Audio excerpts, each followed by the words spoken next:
Hey everybody, it's been a while since I've made a video, so I guess it's time to update the YouTube.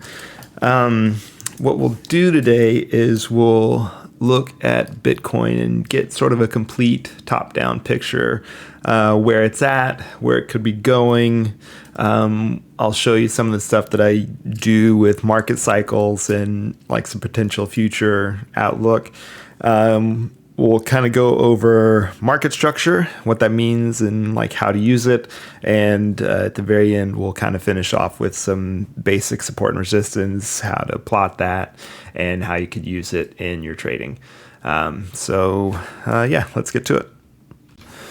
So as of the last couple days, looking at the Bitcoin daily chart, we've been trading underneath the 50-period exponential moving average.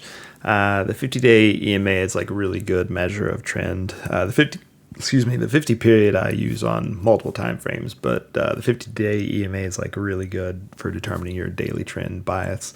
You can see like since back in September, it's acted as support multiple times.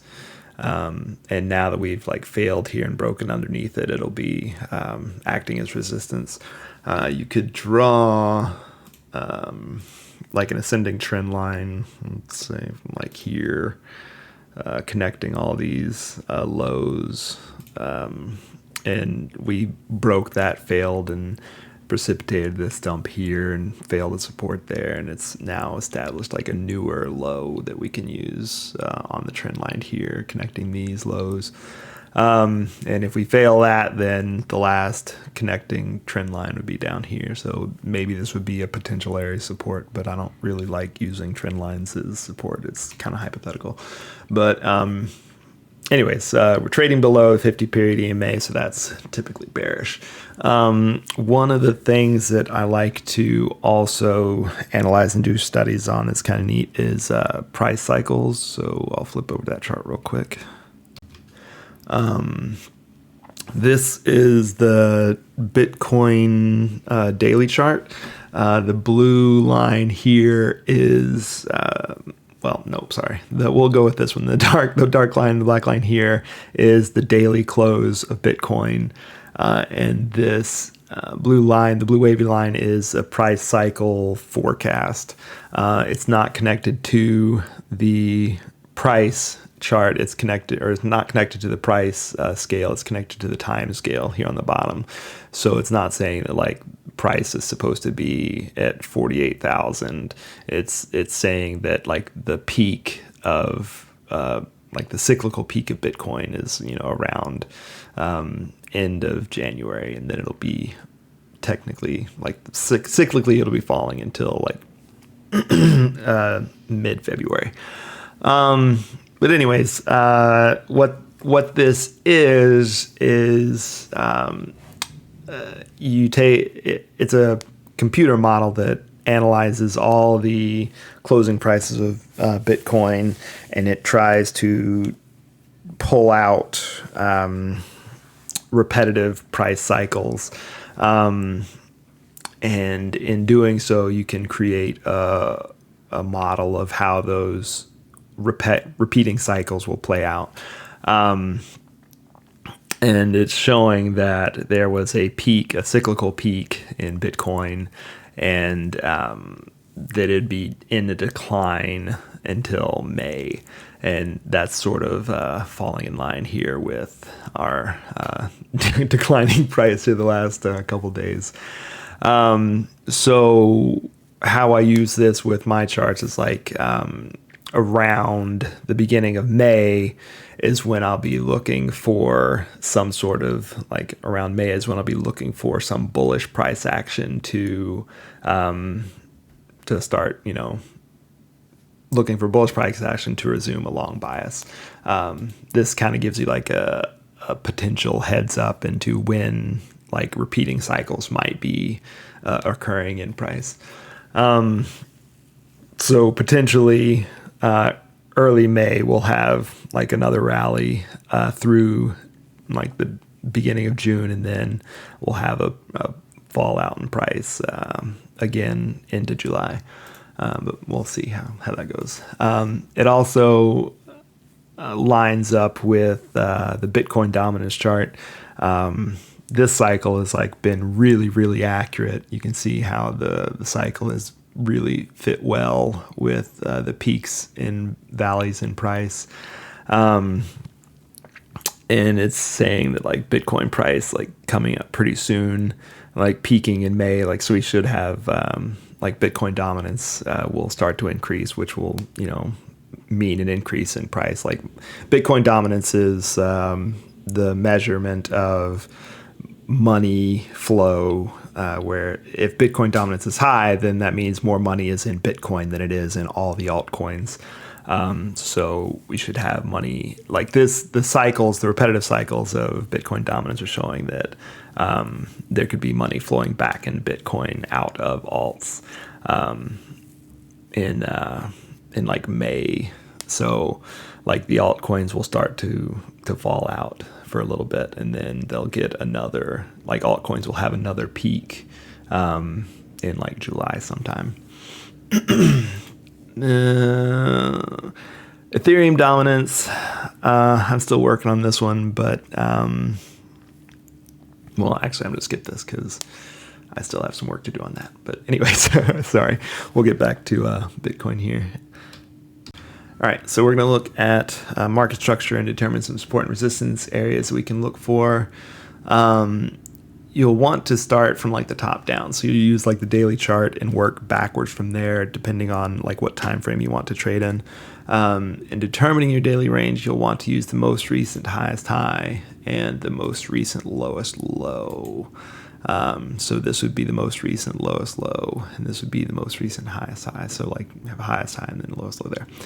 So this is like our daily range. And if you're on the daily chart and you're trading, you're going to want to use like a zone around this range to trade. So you're going to want to buy in like a zone right here, and then sell in a zone up there. Like all this sort of middle stuff is like no man's land, because it's not necessarily like a position of value, and you don't know which way the market's going to go. Like on the daily chart, you don't know which way the market will go from here, but when it's down there, you can expect it to rally up, and when it's up here, you can expect it to retrace down. So if you want to not be on the daily chart and you want some more support and resistance zones, then like you'll move down like to the next hour. We'll move to the 8-hour chart and we'll do sort of the same thing. Define the ranges inside our daily range. So you've got like oh dang it, let me turn off the magnet. You've got like your resistance zone there, because you have price reacting, coming down, price reacting, breaking out, price reacting, falling down. And then we'll find a low like around, we'll say here, price reacting, breaking out, price supported, testing, failing, breaking out, testing, moving up, and then you found like decent support from this big failure there. So this would be like an 8-hour, like a range on the 8-hour chart. So this also helps determine that higher time frame zone, because like this is our daily chart like high and our daily chart low. Let me change the colors on these. Actually, that's kind of a good idea. Let's go there. We'll go there. I don't remember what color I used. All right, cool. So this is like our daily chart. This is our 8-hour chart. And then let's move a little bit lower to the 4-hour and get some internal stuff here. We'll go with this zone right there.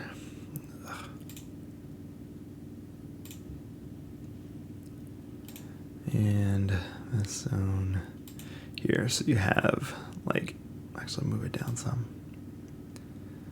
So you have price reacting here, here, all in here, here. It's like bouncing off, falling, bouncing off, falling, support, blah, blah, blah.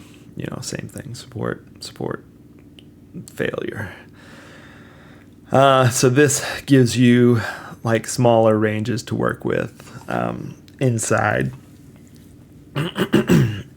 your 8-hour time frame. So you have daily range, 8-hour range, 4-hour range. Like these are where you would be looking to trade. Like if you're on the 4-hour chart, you can buy, like where we're at right now. Price is right here. So 4-hour chart, like you don't want to do anything because we're in between two zones. You would be buying down here in a zone here, selling in a zone up there. And that's sort of how all that support and resistance works. So right now, we don't really want to do anything with Bitcoin. Like we just want to wait until price either comes down here looking for support, or we want to be like looking for a breakout above this 5200 range, and then we can expect resistance like from 5600 to 5700. But yeah, you can also go even smaller if you wanted to, but I don't really care to do that kind of stuff. But you could put like an intermediate. Let's go white. Like you can expect resistance both here. I wouldn't really put any there. But yeah, right now Bitcoin's probably going to be consolidating between this 4,800, 5,200 range. And we're not going to do anything until we get price action above 5,200 or price action below 4,800. Then you can expect support coming down here in the 4,300, 4,400 range. So I went a bit nuts and I added in all the 1-hour time frame support and resistance zones. So if you were like on a micro level or something like that, you can pause the video and like look and see where all these, support and resistance zones are if you were trading. So like if you're on like this smaller time frame, like you'd be buying at like the 49,300 zone and like selling up around 50,600, 50,700, somewhere around there. Or you're waiting for a breakout of here to sell at like your first resistance around 51.7, and then you can buy back in a support or buy back in a support.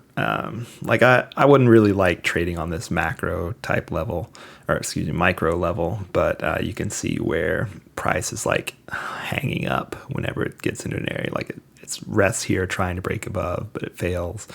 And here you can see it's just hanging out at this price zone a long time. Like these are like on the 1-hour time frame, these are not very good strong.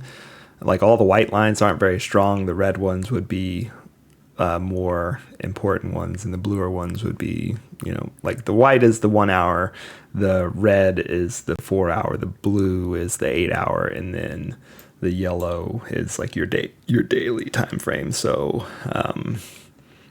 like I wouldn't worry so much about the 1 hour ones. If you want to make plays off those, like that's where you would expect price to sort of hang up or break out above. But the red ones and the blue ones are really the kind of important ones. But yeah, so that's Bitcoin. Like I feel like it's going to have a bearish bias until we can close above like this 51.8. Like if we can close above there, that's a good thing. But like once we get back to this 53, 55 level, that's going to be important as well. Like we want to get above here too. So I'm sort of expecting a retrace from here, from 51.9, 5,200. Like we'll probably hit that and come back down to this 47.9, 4,800 level.